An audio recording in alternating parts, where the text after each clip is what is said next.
Ciao YouTube, at the moment you can visit the second in a series of video guides about Shogun 2, the way Shogun 2 works, particularly about Shogun 2's multiplayer. This episode will be dedicated to units, different types of units, the way they work against each other, and the best unit selections for multiplayer. Units in Shogun 2 work in a kind of rock-paper-scissors system, meaning that spear beats cavalry, cavalry beats sword, and sword beats spear. Also, all units, or at least infantry units, are divided into 4 tiers. From the weakest to the most powerful, they are the Ashigaru, the Samurai, the Warrior Monk, and the Hero. Ashigaru are basically peasants which were given weapon and taught to use them. They're cheap, they come in big numbers, but they're also absolutely crappy from a stat point of view. Particularly, their morale is extremely weak, so they tend to run away very easy.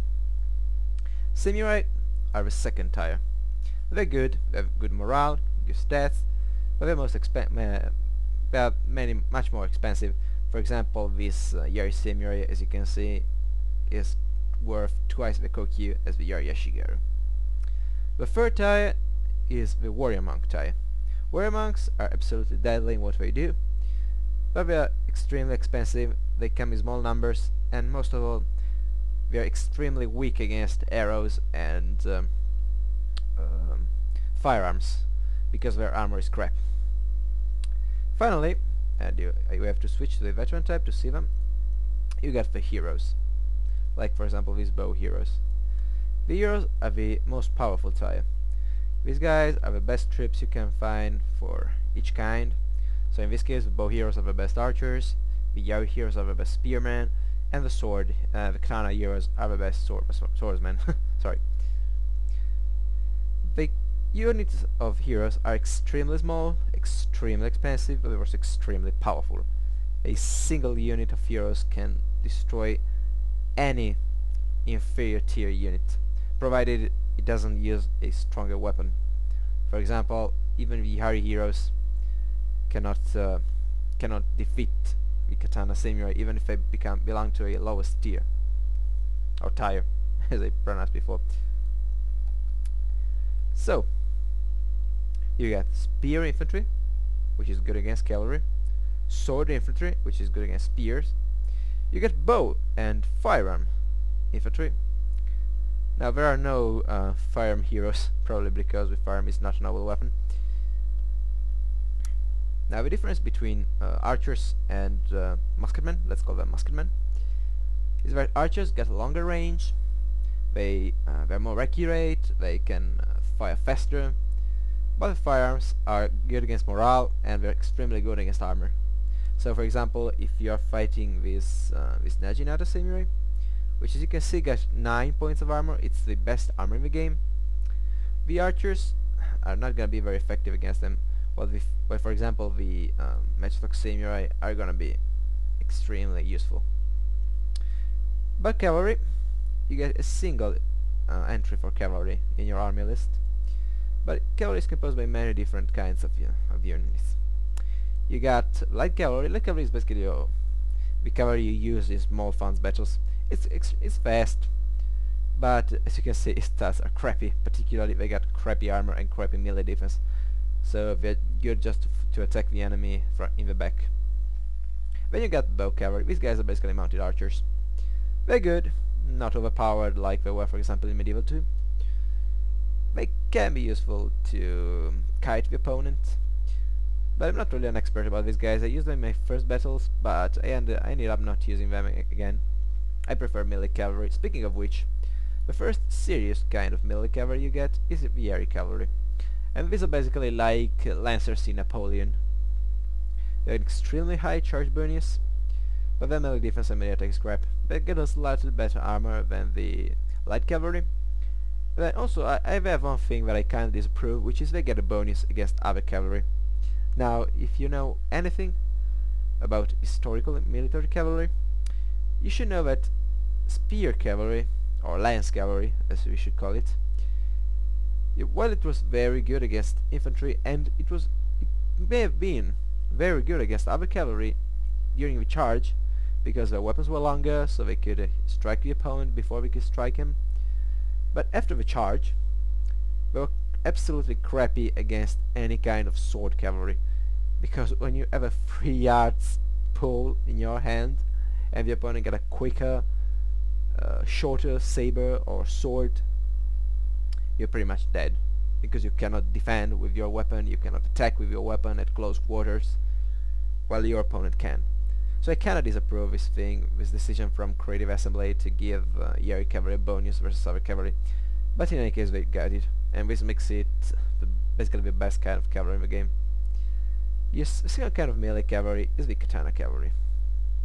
Now katana cavalry apparently is better than Yari cavalry, because if you sum the melee attack, which is a stunning 18, and the charge bonus, you end up with 33. Well, if you do the same with Yari cavalry, melee attack and charge bonus, you only got 30. So you may think Yari cavalry is better. Now the problem is that this is not true, because Yari cavalry gets 15 bonus attack against other cavalry. So in a charge they get 45 against the katana cavalry, and even when the charge bonus is exhausted, they got 20, while the katana cavalry only got 18. But basically there's no long fight between the Yari cavalry and the katana cavalry, because the katana cavalry is going to get destroyed a few seconds after the charge. So katana cavalry is useless against Yari cavalry. It's better in long fights against infantry, but the thing is, if you get your sword infantry charged by Yari cavalry, they're gonna get completely trashed. So there's no long fight against cavalry and infantry. Against spears, both katana cavalry and Yari cavalry are gonna get destroyed. So basically, katana cavalry is good only for the show. Finally, you got the Great Guard. Now the Great Guard is basically the hero version of cavalry. These guys require special retainer to be fielded, but as you can see from their stat, they are like melee monsters. They got a base for 35 attack charge bonus. They got a 50 melee attack, good melee defense for being cavalry, good morale, and we got a very good armor. So the Great Guard is basically your best cavalry. You also got an entry for stealth and siege units. Now all of these guys require a special retainer to be fielded. Besides the firebomb throwers, the mangonels, cannons and rockets all require the one special retainer, and the Kisho ninja require another. Now about these guys, I will give you some quick hints. Now the firebomb throwers are trash. Don't get them.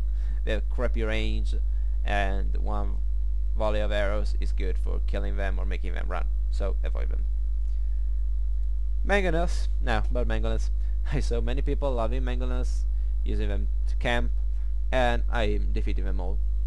This should suggest you something. Not that I'm a great player, because I'm not, but the fire projecting mangonels are basically crappy units. The thing is, okay, they got a stunning 40-50 range, but you cannot move them. They're good for 10 shots only. They have, now 55 may look like a good accuracy, but it's a crappy accuracy indeed. Once the mangonel is fired, you can move your units and the projectiles are gonna miss. They have a bad tendency to hit trees when your units are in the woods. If your units are in the open formation and well spread out, they're just gonna get 2 or 3 kills per shot, which multiplied by 10 makes like 20 shots, 20 kills for 1000 Kokyu units. Oh, and by the way, Creative Assembly stealthily increased the cost for all siege units, because I don't remember siege units to be so expensive. For example, the rockets used to be like 85 Kokyus and now are 1200. Now, European cannons. European cannons are basically some sort of upgraded version of fire projecting mangonels, which basically means an upgraded version of crap. Again, like mangonels, you cannot move European cannons, and while they are accurate, they're still good for 10 shots only. So the only thing your opponent has to do is to send a single unit forward, and so you waste your shots, or they can just position themselves They get a good position of the terrain, maybe behind some features you're not noticing because your camera is high, and then your cannonballs are gonna bounce away, they're not gonna kill anyone, and then you would exhaust your shots and be left with a useless 1000 Kokyu unit. Now, rockets, however, are kind of a different thing. These guys are basically missile launchers, guys. They get some sort of medieval Japanese bazookas. You can move them, of course, because they're infantry. Their range is good, their accuracy is crap, but these guys are amazingly good against cavalry, and they can basically kill every unit's morale. But against cavalry, they are especially good. They are like rockets in Napoleon. One thing, however, is that they are very vulnerable. Like if you have a siege weapons, they are very vulnerable against cavalry. You should not let them let archers come into range because they're gonna destroy them. But they can be used to good results. Unfortunately, they're only good for 5 shots instead of 10. Then you get your stealth unit, which is the Kisho Ninja. This is a small unit of 45 men with crazily good melee stats. These guys are wholly hidden even while walking in the open ground, and they have a special ability which allows them to go stealth even while running for a short time, I believe 10 seconds or so.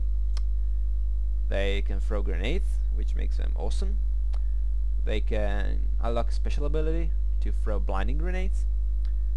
They're cool. The only problem is, if cavalry catches them in the open, they're dead. But they're only worth 700 Kokyu, so you may give them a try. I personally found out that they can be good in some situation, but they're kinda hard to use. So, my suggestions about building an army. If you are...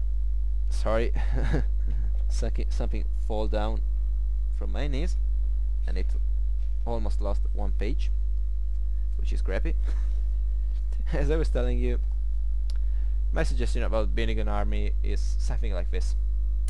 If you are a first-time player, and for first-time player I basically mean anything below grade 4, you may find useful to bring some spear units. Particularly, I suggest you bring only Yari Yashigaru. Not as the only troop, as the sole kind of troops in your army, of course, but as the only kind of spear infantry. And the reason is, you basically need these guys only to fend off enemy cavalry. And a 20 points of bonus versus cavalry is good, it's more than enough. You don't need the Yari Simire because these guys are crazy expensive, and you really don't need the boosted stats because they are an overkill against cavalry, and if you send them against sword units, they're just gonna get trashed. A special mention, however, should get the Najinata Simire and most of all the Najinata Warrior Monks. Najinata Simire get the best armor in the game, so they're good defensive troops. They are not as good against cavalry as true spear units, but they can do something against sword units. Particularly, they can hold them off. They don't always manage to beat them, but they're good. Najinata Warrior Monks are kind of an overpowered unit because we are extremely good in the melee, and they can do something against sword troops. They're nice. The only problem is that, as you can see, their armor is crap. So if enemy archers catch them in the open, these guys are gonna die faster than you can say 1, 2, 3. So take them out, get them away from archers. Then you should get some sword infantry. Now, well, let's show you how would I build a typical 5000 Kokyu army. And I'm actually gonna spend more than 5000 Kokyu because, as you can see, my general alone is worth 1400 because I'm rank 8. I will get, for example, well, first I will get some archers, 2 units of Bowa Shigeru. Then I will get 2 units of Yari Shigeru, some sword troops. I will probably get Longsword Shigeru because this is a small army, 2 units of those, and then my cavalry. Now I could go for a single strong unit of cavalry, with Yari cavalry for example. I will still have some money left, or I can go for, let's say, 3 units of light cavalry. Now this brings the army to medium funds for me because my general is expensive. But if you have a lower rank, you should be able to afford this with no problem. Now this is a pretty balanced army. It's good almost versus any kind of opponent, and it's quite easy to use. The other problem is this. It's all composed by Ashigaru, so it's morale is crap. If your opponent got the bad omen retainer, the morale is gonna be even lower. So this guy's basically gonna run away at the side of the enemy. And this army is also vulnerable against rush armies, which basically are composed by melee troops only, and in most cases they are composed by sword troops only, which are gonna trash your spear troops. So to be such an army, you would have to make a good use of your archers and most of your cavalry. Now, a different kind of unit, which is the army I actually bring when I have to fight small funds battles, is this. 2 units of archers, 4 units of longsword Ashigaru, and a couple of light cavalry units. Now, I usually bring in some veterans to cover for those 200 Kokyus that I've got left. But in most cases, this is my army in a small funds battles. In a small fun battle, singular. It's good. However, it has some weaknesses. If my opponent gets better cavalry than I do, I should behave very, very cautiously, because my sword troops got no defense against cavalry. But if my opponent brings spears, basically if he brings the army that I showed you before, my sword units are gonna trash his spear units.